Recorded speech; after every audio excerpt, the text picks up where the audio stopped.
Sunday, if you remember, we talked about how God alone is the master of the field, that God is the owner of the work, the owner of the fruit. It does not belong to us. And we are faithful in the tasks that we do, that God has assigned to us. We're faithful in those, but we realize that our glory and our success is not the goal, is not the end game for God's work. We are all working towards one purpose, the glory of God alone. And so therefore we can delight in the fruits of others. We can take joy when others succeed, even when we don't. And we should not seek to always take credit for the work that we do. And we got up to verse 8 in the reading, so today I want to cover verse 9. It's a weird split, 8 verses versus 1 verse. But verse 9, I think, it's telling us a very different story from the verses that came before. Verse 9 tells us that not only are we God's co-workers, not only are we his co-workers, but you are God's field. You are God's building. Now this is very, very different because Paul had been using certain language until now, the language of the field, of the farm, that we are working in the field, we're planting the seeds, we are watering the seeds, we're waiting for the fruit. God is the owner. But now, all of a sudden, Paul makes a very sudden change. The field is no longer something that we are working in or working on, but he says, you are the field. You are the field. I am the field. You are the field. We are all fields in God.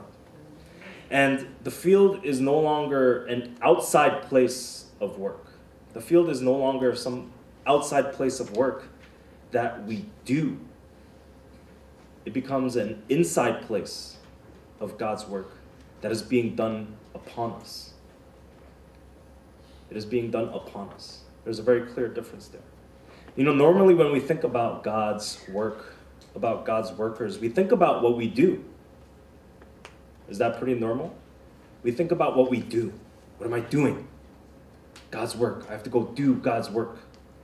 We think about the impact that we have. We think about the results that we create on the outside, what we can see, what we can feel.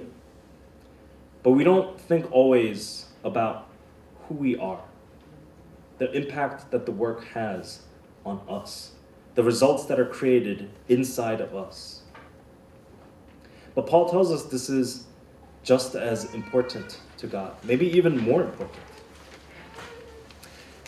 You might remember the story of Henry Nouwen. I told you about a month ago in one of my sermons, he wrote the book Wounded Healer.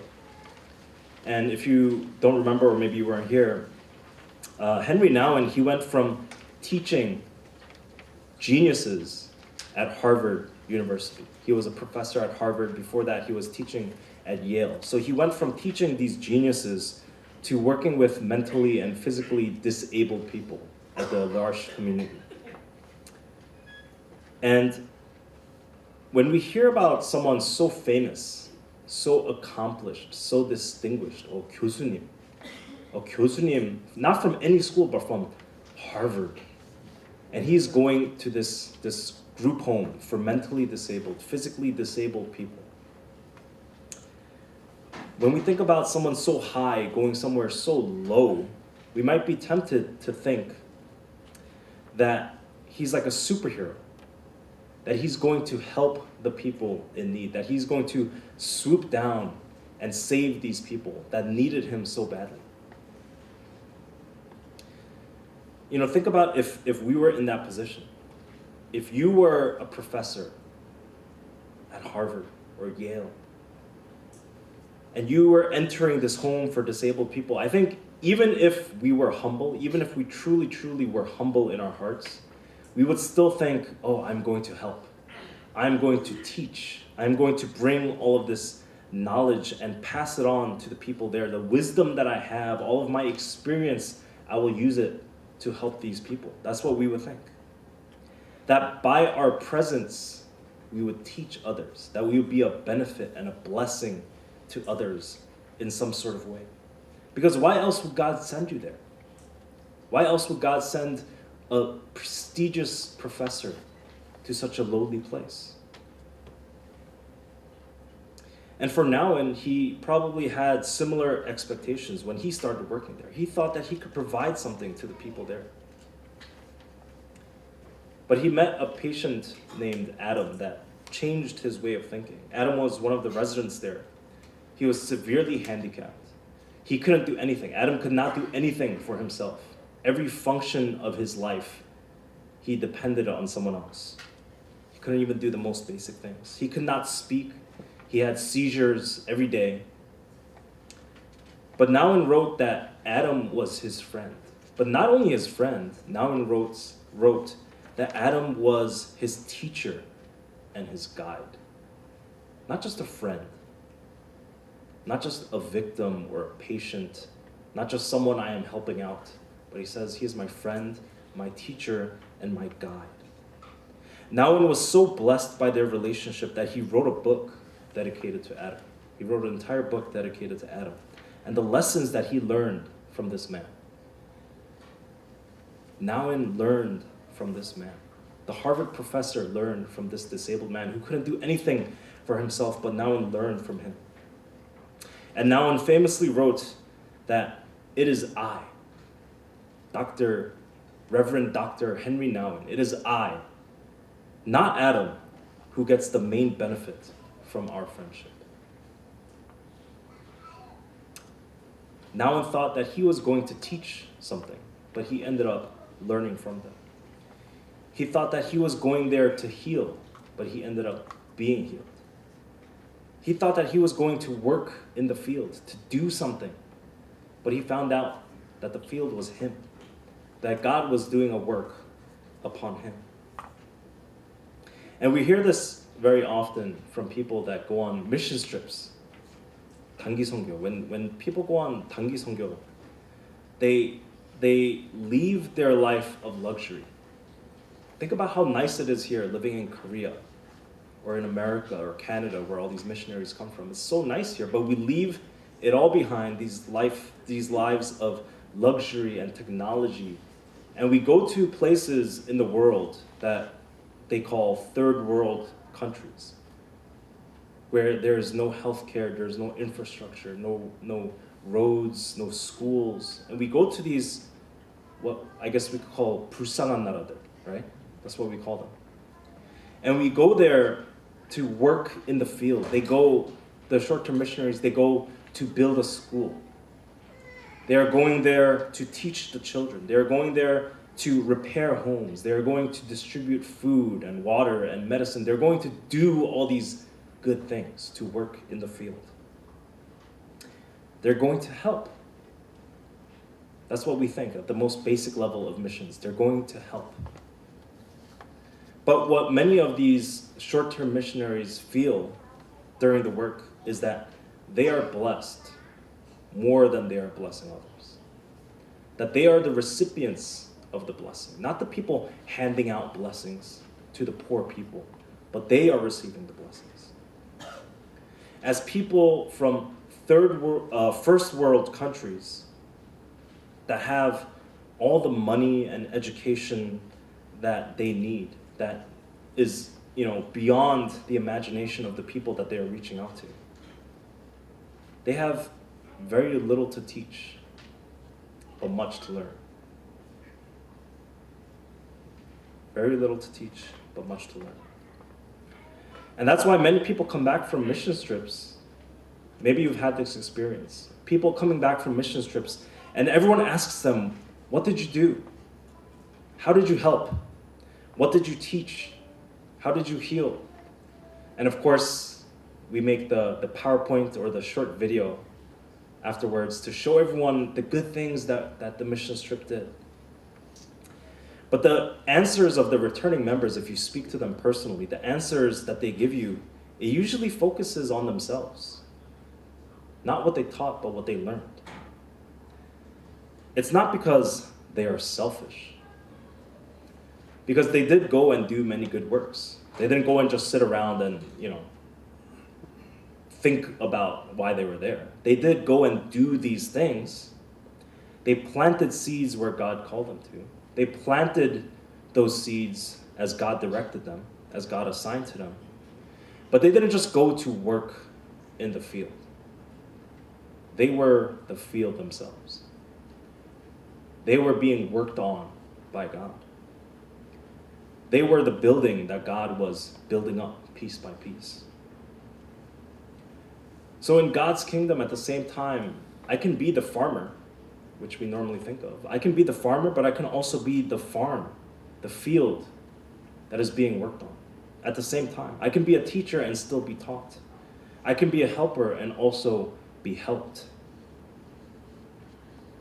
When we do God's work, we're not setting out just to change the world. We think of that most of the time, that we're going to change the world for God.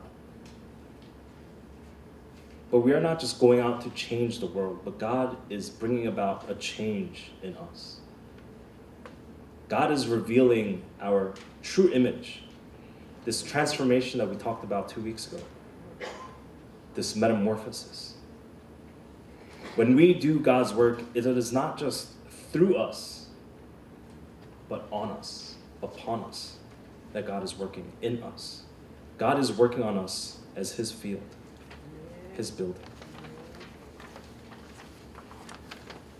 And what this means is that as God's workers, it's not just what we do that matters.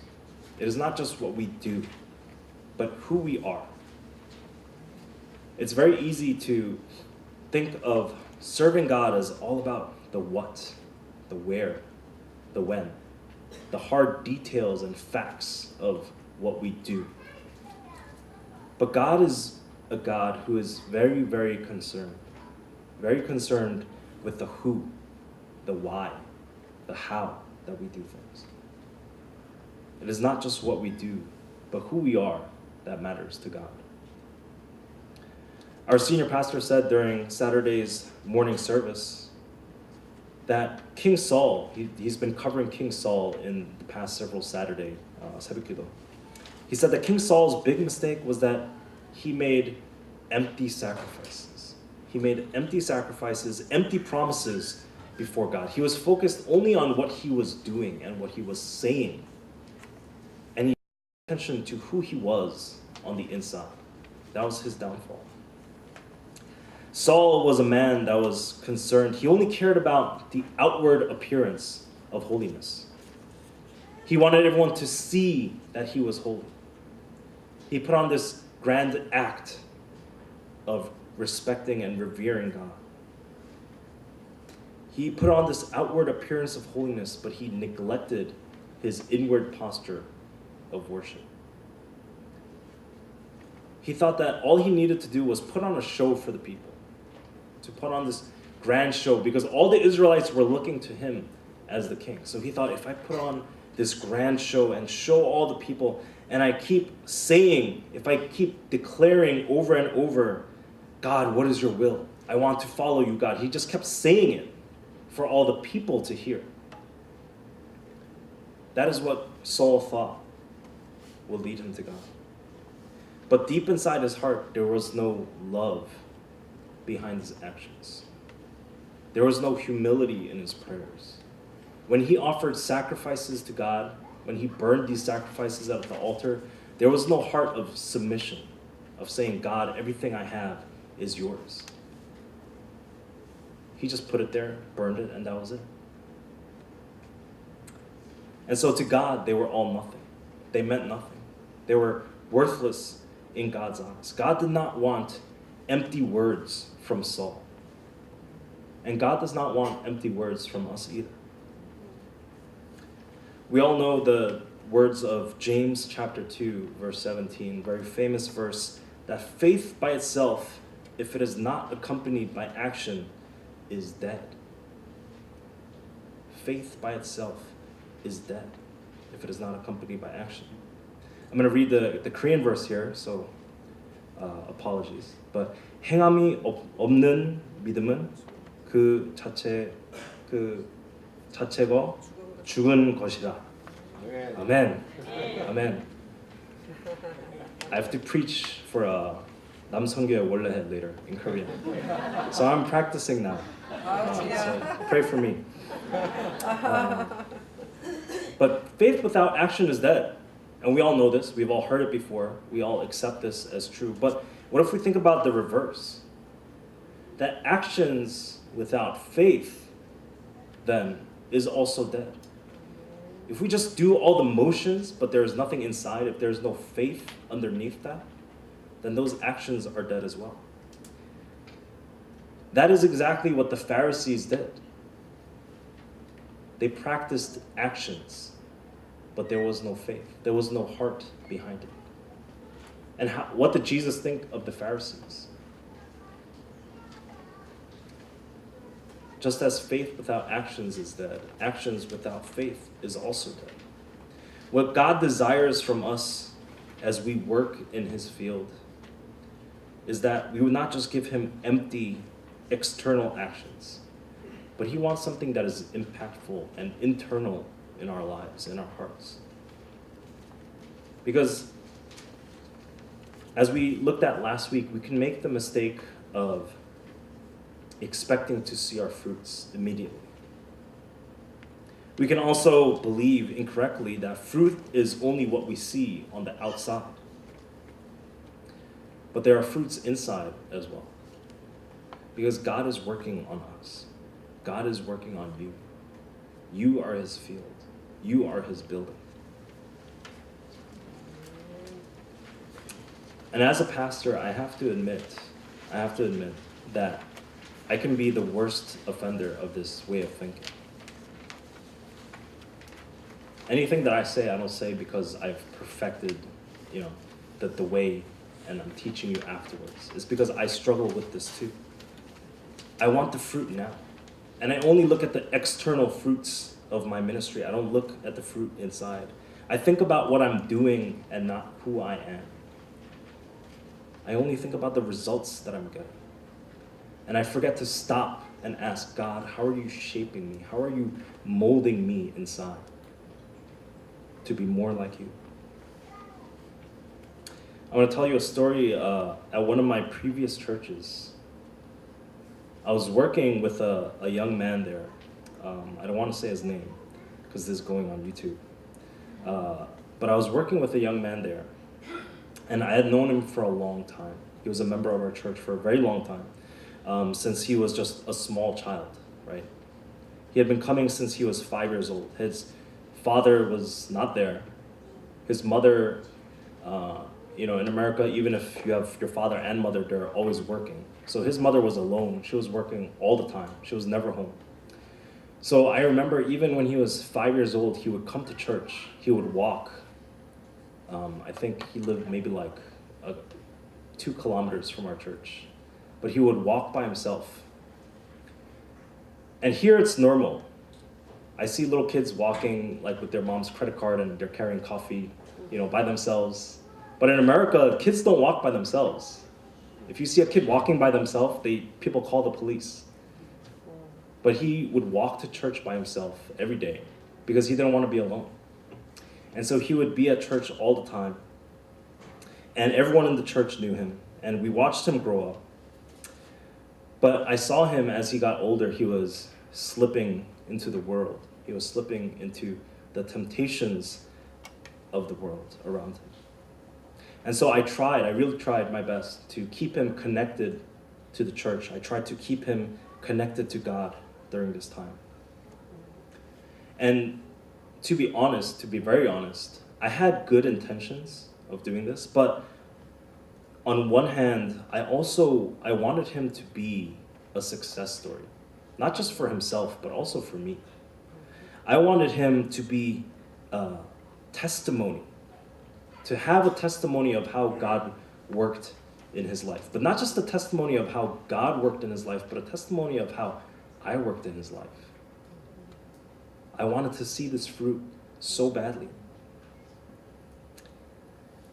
And you can see in this example of how a good and holy goal can have selfish and unholy motivations behind it.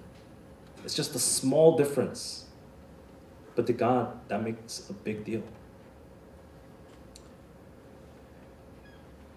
I wanted his life to be one of the fruits of my work. So I could say, oh, look at the good deed that I have done. Look how I helped him. Look how I rescued him from the world. And so I worked very closely with him. I called him all the time. I prayed for him. Every Sunday, I would call him and say, are you awake? And he would say, no. I tried to keep him in the church, to keep track of his spiritual condition. One day he called me as I was driving. I was driving a little bit far away, and he said he needed to talk to me. He was very upset. I could tell from his voice that he was high on drugs. 약을 먹었어요. And I told him, I can't talk too long right now. I'm in the car. I'm driving. I was driving very far away, and I would call him back when I arrived at my destination. But a little while later, he called me back, and he started screaming at me. He was screaming at me on the phone. And I still remember he said, what kind of pastor are you? What kind of garbage pastor are you? A fake pastor. And then he hung up on me. And he called me back again, screaming again on the phone that I didn't care about him at all. He hung up. He called me back again. He said, the church is fake. The church is evil. He never wants to see the church again. He said all kinds of things that I can't say here. All kinds of things. I said this very nicely, but he wasn't talking very nicely to me. And he kept calling me over and over and over. He would scream, and then I guess when he felt like 속 시원해, he would just hang up. And then he would call me again, screaming, for the next hour or so. And finally, the last time, he called me in a rage, and he said, I'm leaving my house right now. I have a knife in my hand. I'm going to come and find you and kill you. And I can still remember the emotions running through me during those conversations, how I felt during those conversations. At first, I was defensive because he was attacking me and he was attacking the church. So I felt defensive, like, what did we do? I wanted to sort of argue with him and tell him that we had done nothing wrong. And then I became offended by what he was saying. I was being offended because he was saying all these horrible things about me and about the church, about pastors, saying all these horrible things. So I became offended. And then I became angry. At his lack of gratitude. All this time that we had been helping him and working with him, not just me, but the entire church, and this was his response. I became angry. Like, how could he think like this? How could he talk like this? So ungrateful. How dare he? And by the time he threatened to kill me, he had called me so many times and he threatened to kill me, I wanted to tell him, try it. Come see me. Let's see what happens.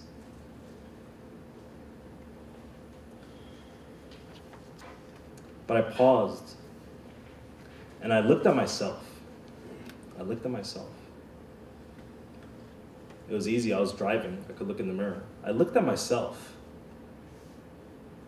And this was a young man that was hurting. He was in pain. And he was crying out for help. That's what he was doing. And I was his pastor. I was calling myself his pastor. I thought of myself as his pastor. And this was my response. Did I expect ministry to be full of lovely people, only lovely people? In your experience in the church, is it only full of lovely people? It would be nice, but that's not the truth. That's not the reality of this world. The church is full of hurting people. The church is full of broken people. Some of them don't know how to deal with others. That's the truth. But did Jesus only die for lovely people? Did Jesus only die for people who appreciated him? People who only called him and said beautiful things to him? No, Jesus died for us while we were still sinners, while we were yet sinners. That's what the Bible tells us. Jesus died for people who cursed him, who turned their backs on him in his time of need. When they needed him, no problem. When Jesus needed them, they turned their backs so quickly. He died for people who mocked him and struck him, who spit at him, who laughed at his pain. That's who Jesus died for. And he asked us to go into the world and to follow his example.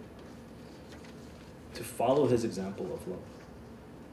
So I realized that my reaction to this young man who was attacking me over the phone, who was threatening me, threatening my life, I realized that my reaction, it was a reaction of pride and a sense of self-importance. I realized that I needed to kill myself, right? In the sense of my own pride, my ego. I needed to put that to death first, before I could be his pastor. I thought that I was doing God's work in this young man's life, that I would see some kind of fruit from doing this work. But I didn't think that God would use him to work in my life, to work in my heart, to change me. I wasn't the teacher, I was being taught. I was not the healer, I was being healed. I was not training anybody, I was being trained. We do not just work in God's field, but we are his field. He is doing a work in us. We are here at Myungsung Church for a reason, not just to do work. The work is important, but we're not here just to do work. We are not here in the EWS English worship service not just to run around and make things happen because, Sunday it's so busy. We have to make things happen. That's not the only point. Through all of this, God is working in our hearts. God is saying, you are my field. You are my building. I'm working in this field. I'm building up this building. Recently, I looked at some pictures online from my old church, and I saw this young man who cursed the church, who said he would never come back, who said he hated all Christians, hated Jesus, hated God. He said I was a fake pastor. He said he was going to kill me. And I saw him sitting with the other church members. They were having a meal, and he was just smiling and laughing. I guess you could say he is 잘 먹고 잘 살고 있어요. As workers in God's field, we must not think that God will be satisfied by the work itself. Have you ever thought that? That if I just finish the work, if I just do the work, then God will be happy. All I need to do is do the work. But God is not satisfied by just work. God is not satisfied even by our fruits. Even if we bear fruit, God will not be satisfied because God expects more than that. He is a bigger God than that. He looks beyond just simple actions and results, and he looks at the heart that we have underneath. So all of us here in the Myungsung Church, EWS, we've been assigned our separate tasks by God. Each one of us, we've received something from God to do. We all have different parts to play in the body of Christ. But even as we work in this field, let us have our eyes and our ears, our hearts open to the work that God is doing in us. For we are God's field. I am God's field. You are God's field. God will not leave you alone. He will not leave you the way he found you. He is doing a work in you to reveal the true image of God in you. As Ephesians 2 tells us, I want to close by reading this. In Christ, the whole building is joined together and rises to become a holy temple in the Lord. And in him, you too are being built together to become a dwelling in which God lives by his Spirit. Amen. Let us pray.